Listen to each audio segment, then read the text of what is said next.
Okay.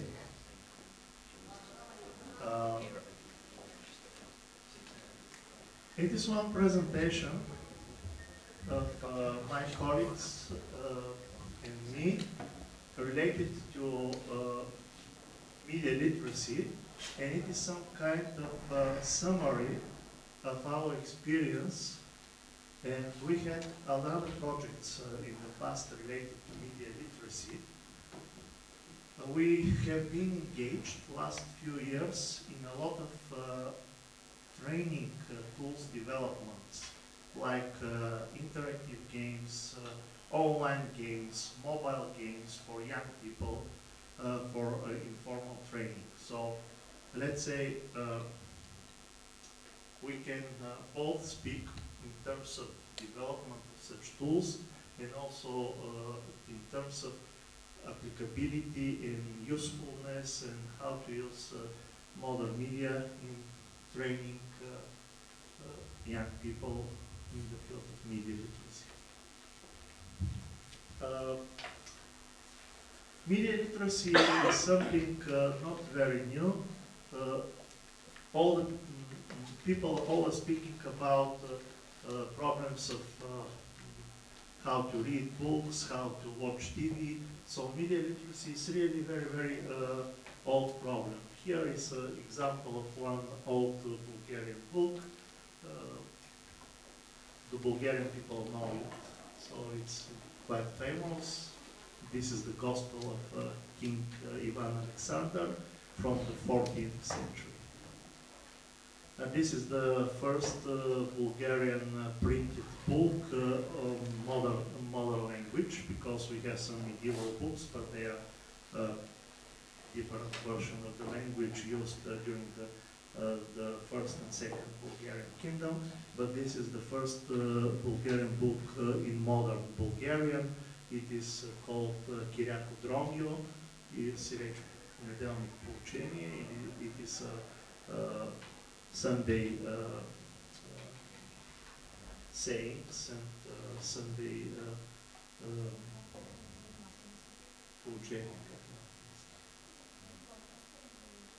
okay, Sunday book, it is called, I think, in English, when people are telling a story in the church, and then there is a discussion concerning that story.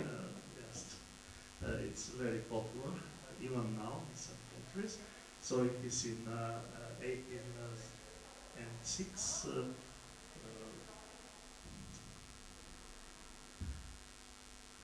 This is the first microphone, the first gramophone.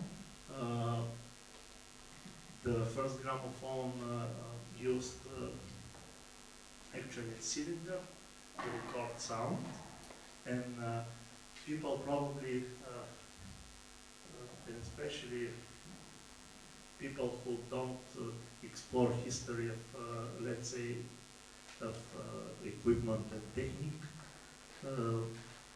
they could not imagine that the sounds, the possibility to record sounds was not possible before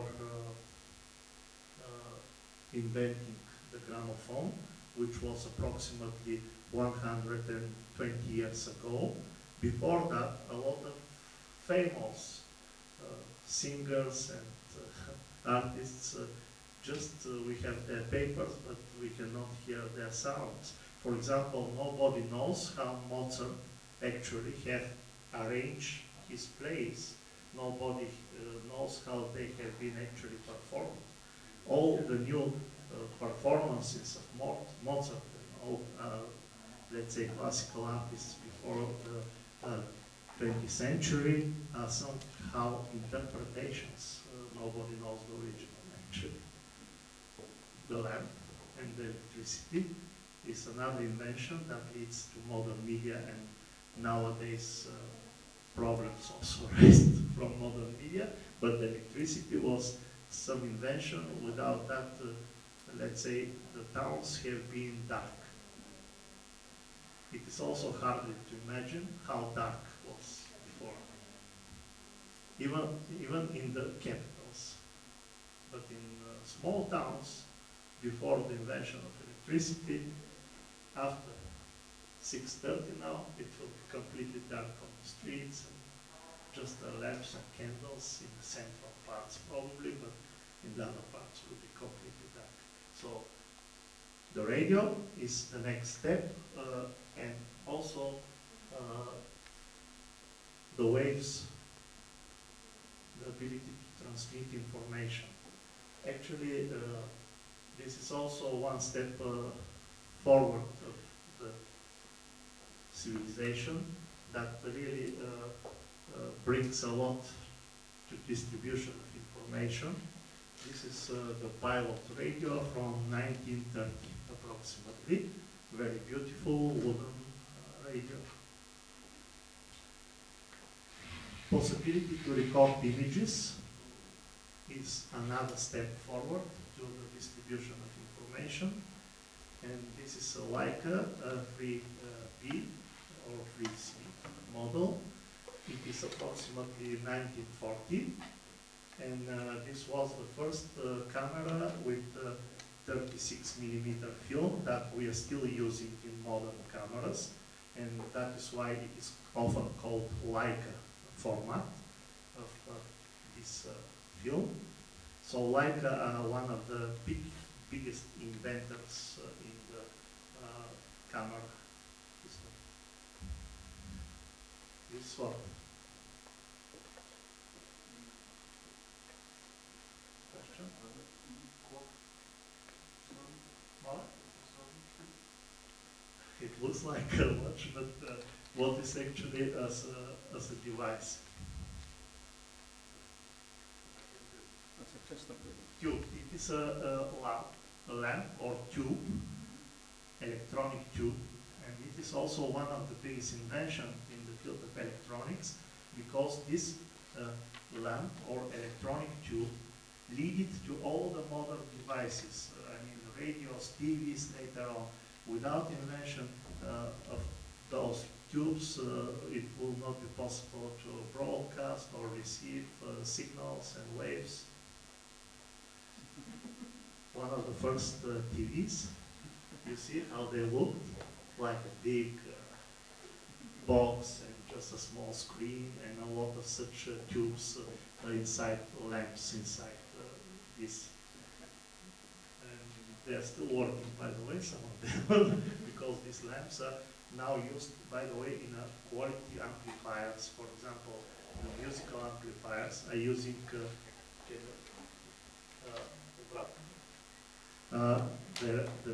the very quality musical amplifiers are still using electronic tubes, but they're very expensive now. If you like to buy a very quality music amplifier or mixer, and to have a really very clear signal, because these tubes are giving more clear signals than transistors, than semiconductor technology. So they're still used, but they're very expensive for luxury devices, let's say. The musicians who are professionals are usually try to buy such devices. Okay, what is this? A computer? No, still not, but this is a tape recorder. Tape recorder. One of the first, I think, these two circles are the tape, and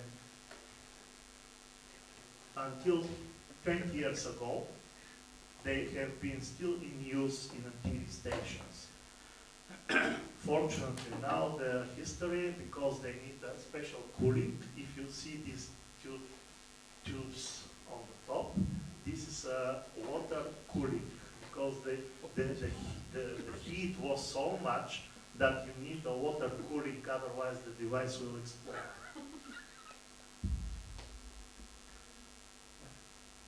And this is one of the first computers, and by the way, this is in Bulgaria, 70s. This is a machine EC1035, and by the way, it has, just to read how much,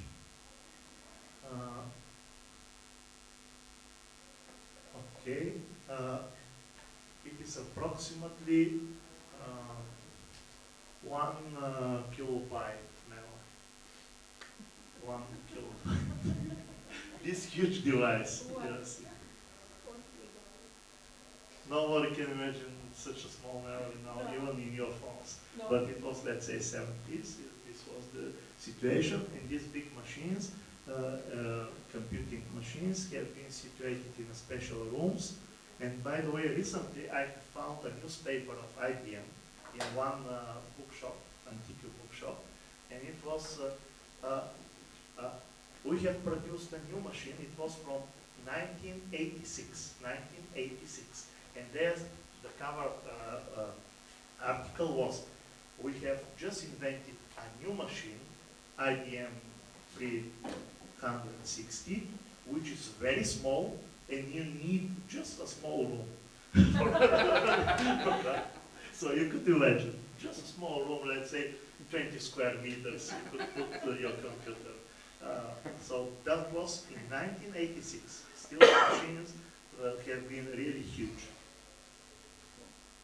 And this is really very, very important step in the development of electronics, the invention of the transistor on the top, and the invention of the IC, integrated circuit.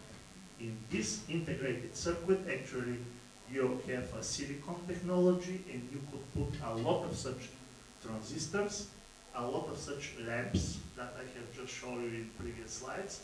These lamps are now in microns. They are integrated here, and this really can offer you a huge amount of memory, a huge amount of, let's say, for the processors of computing devices inside one single chip. This is the first popular microcomputer in the world. How it is called? You don't know? Huh? Apple II. Yeah, Apple II.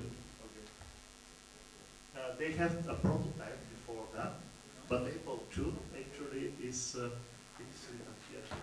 Apple II. It is the first popular microcomputer. It was approximately 1976. But approximately it became popular. It appeared in the United States market, but it was, let's say, security technology, security reasons that they haven't exported it. And after 1980, they have started to export outside, worldwide. And by the way, in Bulgaria, we had our own factories for producing analog of Apple II, just 3 years after the United States had introduced their computer. At that time, Bulgaria was quite advanced in microcomputers, and we have been lucky because in former Eastern Bloc countries, it was something like EC now, like the European Community now. We have our own EC, and in our own EC, Soviet Union have been dedicated to produce the big machines. Because at that time, it was not clear the future is for what? For supercomputers or for microcomputers. At that time, even I was at that time a student in school, and I had a microcomputer, by the way, which was expensive like a car at that time. But when I bring my homework on this computer, the teacher told me, no, these computers are for games, this is for job, this is not for serious work. So you have to make your work on a big machine, not on a small microcomputer. So at that time, it was not clear. The people, even the academicians, the professors, they were thinking that the big machines are for serious tasks and serious work, and the microcomputers are just for games, for home usage. So we have been lucky that the Soviet Union have decided to offer us to produce microcomputers, and they have kept for themselves producing mainframes. And you know the future was for microcomputers. Okay. And Dan Brown, the lost symbol. By the way, why I have chosen that? Because There are a lot of books on the markets, and the printing industry is a huge also distributor of information, and it's also somehow problematic and dangerous how we are dealing with books and how we are reading them. There are a lot of popular books, and people are reading a lot of popular books, which is not bad on one side. On another side, we should have somehow to develop our critical thinking when we are choosing, selecting, reading books. Because more or less, if you go on some popular market nowadays, you will see, like the law symbol, a lot of similar such type of books. And by the way, concerning the design of the books, the previous one was really a nice cover, so the books have really attractive and nice covers, but that it doesn't mean the quality of the information inside is really good. Again, this is interesting design of website, and this is the next way of distributing information. The next, let's say, step in huge amount of information distribution, internet. We already discussed a lot about that. And mobile phones probably will be the next invader, the next warrior. They're invading our minds, and all the people now are every 20 minutes checking Facebook, checking Twitter, ICQ, and chatting, replying. So I think in the future mobile devices will be really the main device, and the danger, how to use them, how they occupy our time, it will become greater. Virtual realities also some interesting phenomena. More and more the devices are becoming like virtual reality. Touch screens, all the phones now are touch screens. Let's say 5–10 years ago it was impossible or very expensive to have a touch screen device. Now it's not. I mean, it's iPads, Samsung parts, every type of parts are quite popular. Screens with interaction somehow. And by the way, here we have several interactive installations because we think that the devices will become more and more interactive. For example, the new phones, now you can speak with the phone. You could give orders, etc. It's quite normal now. And in the future, I think more and more you will communicate in some virtual way with everything, with your with smelling, with speaking, with all the, let's say, peripherals. You will communicate, not only touching. And robots. This robot driving a bicycle, by the way. You imagine the robot drives bicycle and it doesn't fall. So it gives balance. And this contest in Japan, very famous contest in Japan about producing interesting robots. We had previous years during Computer Space 2 editions, we had robot seminars, and still in my office I have several robots left from that time. So I think more and more devices will become like robots. They will play with us, they will react, they will think probably, and we have to be careful how we are communicating with them, because it could lead us also to some kind of dependence. Even now there are a lot of kids that really have their own robots. They don't like to let them even for 1 hour. And in the past we had very, very interesting project which was about media literacy, and we have made training materials and games concerning those 4 important thematic areas: searching strategies, evaluating information, manipulation by information, and safe in internet. And I'll pass the floor to Elitsa to say you just a few words about that, but very briefly, and maybe Elisey, meantime, will show you some of the games that we have produced in the frame of that project. But because until now we have spoken about those topics, I will suggest not to speak about them widely. Just you mention it and show the games. Okay, thank you. I'm Elitsa, and I was a part of the team that developed the training games on those four topics that Rosa mentioned. So you have the chance to see some of the games in a few minutes. I just wanted to say also a few more words about the other products that were a result of this project called the Balance of Information. So we developed 5 online training games on those 4 thematic areas. At first we planned to develop only 4, but later it turned out quite interesting and inspiring activity. So we had the chance to develop 1 more game. And of course we have a website where you can play all these games for free and maybe use them in your training activities in your own organizations. And the website is media.org. You can see it on the screen. Also, we developed 1 manual where everyone can read some theory and instructions, how to use the games in their activities, how to organize seminars, training courses, etc. using all these games. And the manual, it's not only printed, but also you can find it on this very website in PDF format. Download it, print it, do whatever you like with it. And we had, of course, also some training activities, both online and face-to-face.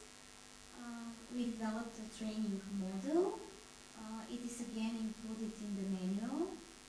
And the face-to-face activities were a training course and contact seminar where we trained more than 30 youth workers and youth trainers how to use all these games in their actual work.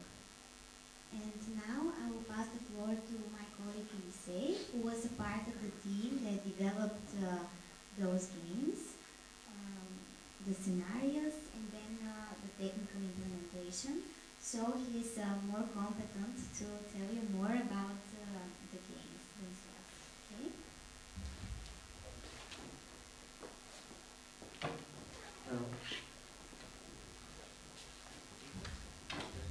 I will open the games and give example of what was set here for me. Sorry, but I'm writing with one of my hands. It will be kind of slow, but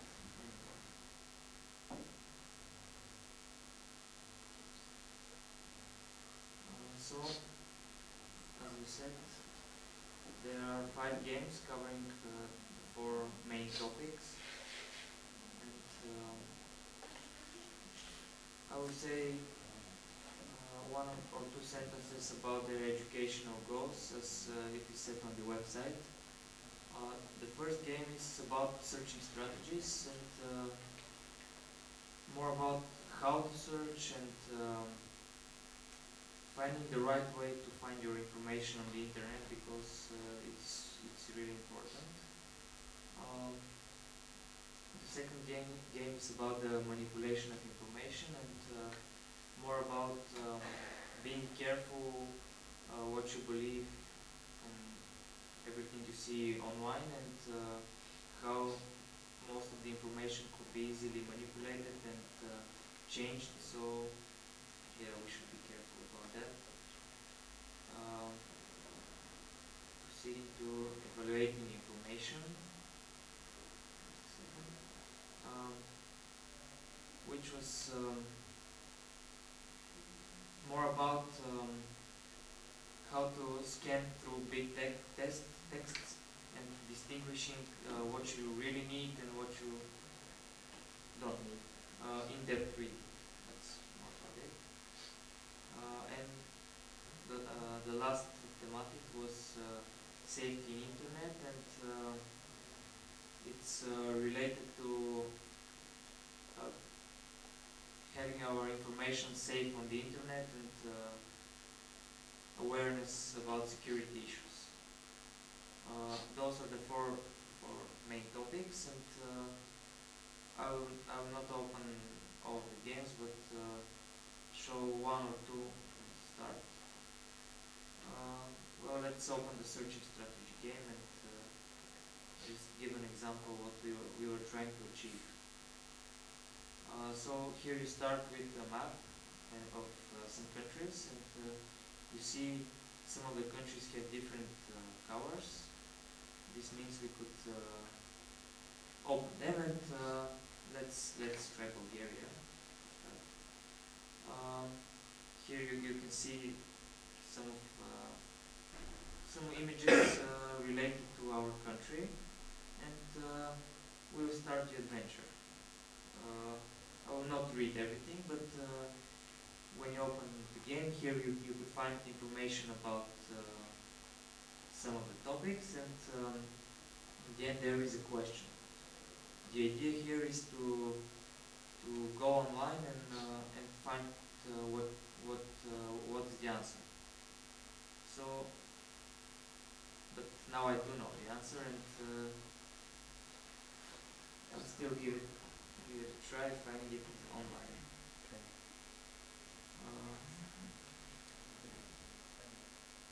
I will copy the question in Google, and let's see what happens.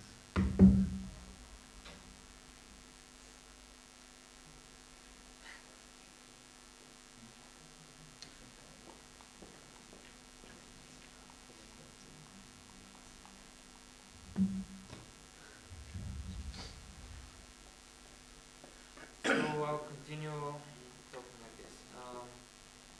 We copied the question from the game, and it's kind of simple for some of the questions, but there are some that I had difficulty finding the answers. But still, here the first answer, you see the first primer was the fish primer, and let's write it in the answers. And here we are taking artifacts, and the idea of the game is to collect all of the artifacts and learn more about how to search online. And as I said, I will not go in depth about those games, but I guess you get the idea. Just a second. I will open another one of the other games and just give another example. Here an interesting game was the manipulation of information game, in which we covered the topic by showing some ways of manipulation of information and giving examples, and well, we should be careful.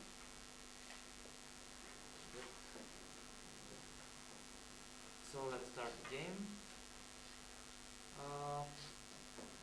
It's really interactive, and I will not explain everything, but I'll just show one of the examples, and it should be more clear. I will write my name. Proceed. Here we could open our laptop, and here you see two images that this man holding a child is looking at the soldier, and in the other the soldier is pointing or trying to stop someone, and in the manipulated photo there it looks like the soldier is trying to stop the man holding the child, and confusing us what is really happening. Here you see some of there are included parts that are not really there. course, that is explained in the information, but again, I will not go in depth reading it. Here you see the plane back of the image, again not real. Here, it's like a shark is going to eat him. And yes, it's something like this. We could go outside and let's go to the newspaper section, where here a simple example is that two newspapers showing information about Michael Jackson, and the one on the left is saying that he is really dead, and the other one is trying to get more attention by saying he is alive or something like this, which is a great idea. Here there is a man holding the horse of I guess it's a king or something, I don't really remember, but in the right newspaper the image is manipulated, and this man is removed so this king could look more majestic like this. And I will stop here, I guess, but you could play all of the games and yeah, read more about the topics